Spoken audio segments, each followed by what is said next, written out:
Podemos nos sentar. Só que não senta muito confortável, não, para você não dormir.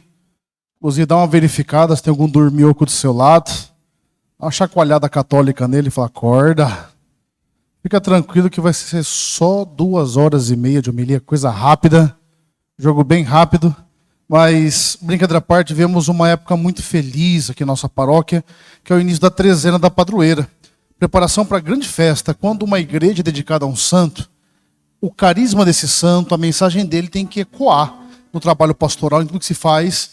E é por isso que aqui na paróquia, a mensagem intensa aqui são os sacramentos, o pedido de conversão, a Santa Missa, as confissões, porque a mensagem de Nossa Senhora de Fátima, ela se pauta pedindo arrependimento, pedindo perdão dos pecados, sacrifício por conta dos pecados, e portanto uma vida que se volta inteiramente a Deus. E quando nós nos reunimos meia-noite para rezar, uma missa com consagração das primícias, nós estamos dando uma afirmação para nós mesmos, e no mundo espiritual uma afirmação mais forte ainda. Estamos dizendo que o primeiro momento, a hora melhor, nós estamos consagrando ao Senhor. Quando a gente dorme, isso é a hora que o sono começa a ficar bom, não é? Você fica, né? E você está consagrando isso a Deus. Já estamos começando muito bem, de maneira muito especial, celebrando hoje São José Operário. Inclusive, quem aqui trouxe a carteira de trabalho para ser abençoada? Levanta, quem trouxe? Olha que benção, depois ao terminar nós vamos pedir a bênção. Mas, de maneira bastante breve, bastante objetiva, esse evangelho que nós meditamos hoje, ele vai retomar de novo no domingo, que é João capítulo 14.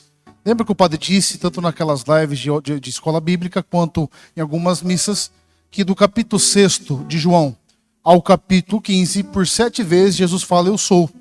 Esse aqui, capítulo 14, é a 6ª vez que Jesus usa a expressão ego eimi, eu sou. Ele vai dizer que eu sou o caminho, a verdade e a vida. Se nós entendêssemos isso, nós não teríamos boa parte dos problemas que nós vamos criando, porque por mais que nós afirmamos que Jesus é caminho, verdade e vida, muitas vezes temos a tentação de escolher outro caminho, outras verdades, outras vidas, que na verdade não são nada mais, nada menos que enganos. Só que dizer que Jesus é o caminho, percorrer o caminho do Senhor, não pode ter barganha, gente. Eu não posso caminhar com Jesus, mas eu aceito isso, não aceito aquilo outro. Afirmar que Jesus é caminho, verdade e vida, afirmar que o itinerário de vida que eu tenho percorrido, as minhas escolhas, elas têm que se pautar por aquilo que Jesus falou, por aquilo que Jesus fez. É por isso que o nosso coração hoje, a pergunta que ecoa é a seguinte: será que eu estou nesse itinerário, nesse caminho? Ou será que eu sou tão católico que eu tenho até uma boa performance? Eu rezo, eu estou aqui na missa meia-noite, eu me confesso regularmente, eu tenho uma vida sacramental, mas quando chega na hora do vamos ver mesmo, sabe? Quando a palavra vai exigir da gente um passo de fé, onde que a gente coloca a nossa experiência com Deus? Você quer saber como que está a sua fé? Deixa o primeiro problema se apresentar. Tem gente na hora do problema, procura tudo. Sai da igreja, vai procurar bênção em qualquer lugar, vai procurar, sabe? Porque não entendeu que não tem alternativa. Ou nós estamos em Jesus, ou estamos fora dele. Fala para quem está do seu lado, você entendeu? Porque você já acorda a pessoa. Porque tem um povo que o padre começa a falar, e eles vão vendo São José chegar assim, sabe? Aí vão vendo assim, Jesus face a face. Aí fala, nossa, como o senhor é bonito, volta para cá, hein? Esse é o itinerário, gente. Por isso, nesse mês, toma o firme propósito de escolher, de determinar como que vai ser o seu mês de maio. De maneira muito especial, eu já faço um convite. Nós estamos na trezena, teremos adoração 24 horas. Eu vou escolher meu horário também da trezena. Então, escolha e vem rezar. Se nós soubéssemos a importância que tem a oração da madrugada, gente, sabe, o padre mais ungido que eu conheci na minha vida era um padre exorcista chamado Padre Rufus Pereira. E todas as vezes na semana, o dia mais cansativo dele, ele passava a noite inteira em adoração. Mas assim, era um ministério assustador. Onde ele chegava, eu vi pessoalmente 3 vezes, só dele estar no local, as coisas começavam a acontecer.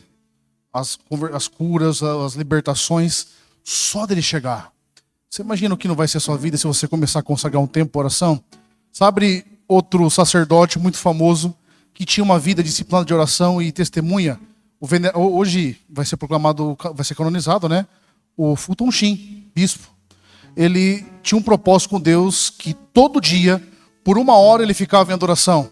E ele atribui tudo que Deus realizou na vida dele através dessa hora que ele consagrava todos os dias em adoração, sem negociar. Outra freira que não é muito conhecida entre nós aqui, chama irmã Bridget McKenna.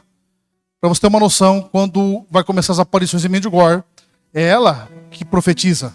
Ela fala para o padre Lucas, o sobrenome tem mais consoante que vogal, não vou lembrar, o padre lá de Medjugorje. E ela fala: padre, Nossa Senhora vai visitar a sua paróquia. Só que ele não imaginou que ia ser como foi. E a irmã Bridget, por 3 horas, todos os dias, ela passa em adoração. Eu tive o privilégio dela rezar por mim, no encontro sacerdote que eu fui, porque depois Deus levantou ela para falar aos padres, a ponto de pregar no encontro, que o próprio Papa estava no mesmo encontro, e essa irmã Bridget McKenna. Ou seja, perceba que há um escondido, um secreto de oração que vai dar resultado, que vai nos aproximar de Deus. Inclusive, falando em Medjugorje, nós estivemos lá, 2023, né? Eu estava no auge meu, sabe, de gordo. Marcelão, melhor fase minha, 186 eu estava. Estava grande. Aí fomos subir um monte, né? Mas não é montezinho não, é monte. Sabe? Uns montes de respeito. No meio do caminho, eu só pensando: Nossa Senhora, tanto lugar para a senhora aparecer. Precisava ser tão longe. Aí subimos, né? Cheguei lá, falei: ter que subir, eu não ia subir? Claro que subi. E fizemos a experiência lá. E tinha uma comunidade chamada Senaco, uma comunidade muito forte lá, que disse que eles, quando você não consegue subir, eles te levam. Eles olharam para mim assim e falaram: então, acho que é melhor o senhor rezar daqui mesmo. Mas eu subi. E o pior ainda, gente, nós que estamos subindo, o guia que estava com a gente falou assim: tem uma via sacra aqui também, no outro lado do monte. Eu pensei comigo: não precisa vir na via sacra, né? Já subimos aqui nas aparições. Ele falou: só tem um negócio, é 3 vezes maior. O que o povo quis fazer? Eu fui subindo e falei: Jesus, isso não é programa de gordo, não. E como é que eu não vou? Eu sou padre? Eu não é? Tive que subir lá. Mas brincadeira à parte, uma outra coisa interessante, por isso eu cheguei nessa via sacra, enquanto nós subíamos essa via sacra, tem uma das estações, e esse padre que eu falei, ele morreu durante a via sacra. Eles faziam sempre essa via sacra. Padre Lucas. Ele morreu, acho que numa das estações, 14ª, 15ª. Olha que interessante. A vida dele impactou tanto os jovens dessa comunidade de Senaco, que é uma comunidade que cuida de jovens que saíram das drogas. E coloca eles em missão. Eles pegaram uma pedra, sem brincar. Dá 2 bancos, né, junto a pé, uma pedra enorme. E eles levaram essa pedra, nesse monte todo, até o lugar da morte do padre. Em agradecimento por tudo que o padre fez. Por que eu estou dizendo tudo isso? Já imaginou se hoje você decidir seguir Jesus de verdade? Se você começar com menos tempo, todos os dias 20 minutos, depois você passa para 25, 30, outra semana, até você passar 1 hora diante do Senhor. Mas padre, o que eu vou rezar? Só esteja diante dele. Você coloca em adoração diante dele. Vai dando os resultados, a vida vai transformando. Às vezes você está com um monte de preocupação, com um monte de coisa. A oração pessoal é o que vai te dar força para você vencer qualquer batalha, qualquer circunstância, qualquer situação que você tiver. Por isso, já encerrando, não saia daqui hoje sem escolher um dia para você vir rezar aqui na Trezena e sem trazer a vida de oração para você. Mas seja fiel, é 1 hora, com vontade, sem vontade, gostando ou não gostando, estando bem ou estando mal, estando triste ou feliz, disposto ou exposto, cansado ou descansado. Reserve tempo para Deus, porque se nós não fizermos isso, nós vamos ser aquelas pessoas que até fazem muitas coisas, até trabalhamos, mas não fazemos o que tem que ser feito.